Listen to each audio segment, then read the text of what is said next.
नाही करते, तुला मदत करतोय. अरे तू एवढी मला मदत करतेस, मग मी तुला नको करायला मदत? त्याची काही गरज नाहीये. आणि गेले 4-5 दिवस मीच बघतीये ना सगळं. आणि आता तर मला सवयच करून घ्यावी लागणार आहे. मला पण म्हणजे असल्या कामाची सवय करून घ्यायला पाहिजे ना. पण काय नक्की विचार काय तुझा? विचार काय नाही, म्हणजे बायकानेच किचन मध्ये काम करायचं, या पुरुषाने पण मदत करायला पाहिजे की नाही?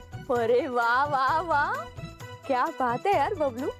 आता ज्या मुलीला तुझ्यासारखा विचार करणारा नवरा मिळेल, तिला तर भाग्यवानच म्हणायला पाहिजे नाही? बघ, सत्यवचन आहे.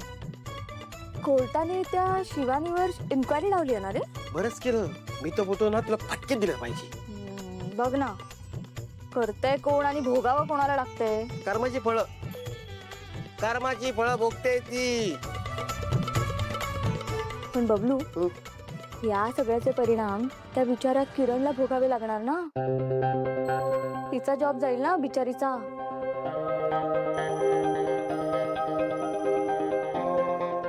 काय झालं बबलू, तू का थांबलास? तुझा जॉब नाही जाणार आहे. एक मिनिट, तर किरणचा जॉब जाणार म्हणून तुला वाईट वाटतंय का? हा नाही, हा तसंच काहीतरी. पण मी जेवण बनवलंच कुठे? त्यासाठी नाही, तुम्ही सारंग सरांना सोडवण्यासाठी जे काही केलं त्यासाठी थँक्यू. हो, थँक्यू. काय झालं? फक्त थँक्यू. मला वाटलं की माझ्यासाठी कार्यक्रम ठेवाल, शाल द्याल, नारळ द्याल, सत्कार कराल. फक्त थँक्यू.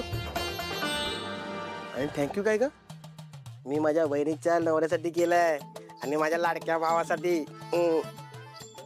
ए भावबी झाली आहे काय आणू? काही नको, तुम्ही आधीच मला भाऊबीज दिली आहे. चला जेवायला. हा बबलू, हा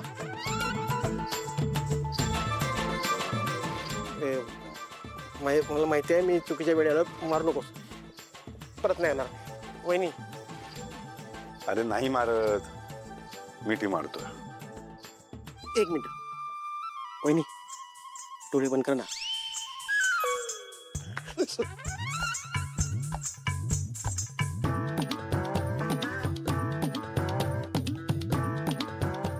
थँक्यू. फक्त थँक्यू नाही, यावेळी दिवाळी मोठी द्यायचीस. जा आता जेवायला.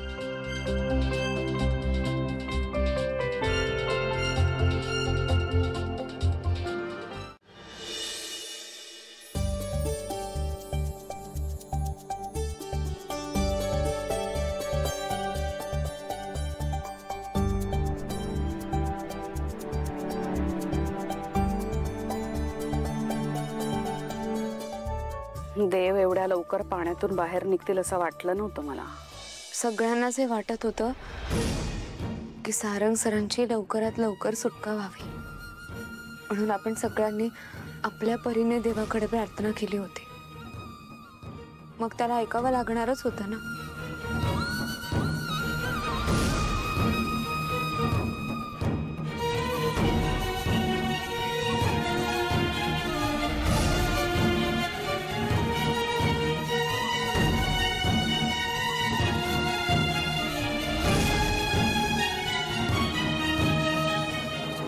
सारंग सरांची सुटका जरी झाली असली तरी काही प्रश्नांची उत्तरं अजून मिळालेली नाहीयेत, आणि ती उत्तरं मिळाल्याशिवाय मी स्वस्थ नाही बसणार.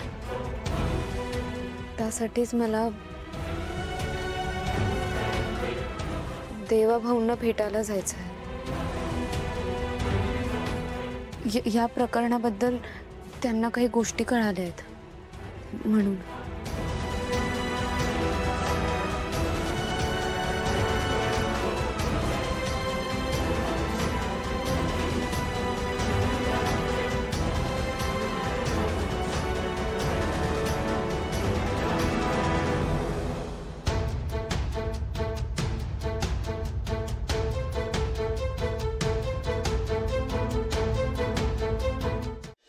देवा भाऊ.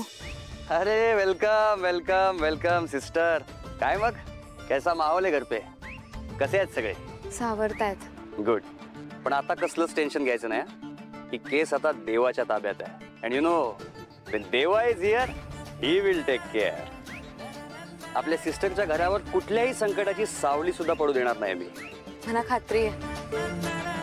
तुम्हाला सांगू देवा भाऊ, सारंग सर फक्त तुमच्यामुळे घरी आलेत. अरे बस क्या सिस्टर, अब रुलाएगी क्या?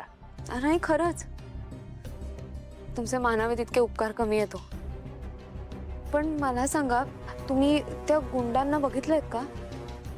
हा म्हणजे त्यांच्यापैकी एक गुंड हाती लागला, पण त्याला ऑर्डर ज्याने दिली ना त्याचं नाव त्याला माहित नाही, पण त्याने त्याला बघितलंय. मग आम्ही स्केच आर्टिस्टला बोलवलंय आणि त्याचं स्केचही रेडी केलंय. त्या माणसाचा शोध चालू आहे. म्हणजे तो गुंड जर सापडला तर आपल्याला कळेल ना की त्या माणसाला कोणी पाठवले ते. करेक्ट. मला तुम्ही तो स्केच दाखवू शकाल का? मी बघू शकते? Why not. एक मिनिट.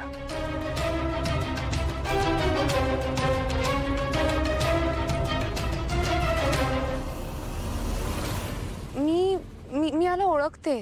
कुठे बघितलंस त्याला? तेच आठवत नाहीये. नाही नाही नीट आठव, आपल्याला खूप मदत होईल. तू कुठे कुठे जातेस त्या जागा आठव ना. घरी असतेस तू ऑफिसमध्ये जातेस, रिसेंटली कोर्टात होतीस, मार्केटमध्ये. प्लीज आठव. कुठे पाहिलंय, कुठे पाहिलंय? ड्रायव्हर. ड्रायव्हर कोणाचा? त्या शिवानी मॅडम आहेत ना, त्यांचा ड्रायव्हर आहे. हा तरी को पक्का खात्री आहे की हा शिवानीचाच ड्रायव्हर आहे? हो, हा त्या शिवानी मॅमचाच ड्रायव्हर आहे. अब आएगा मजा.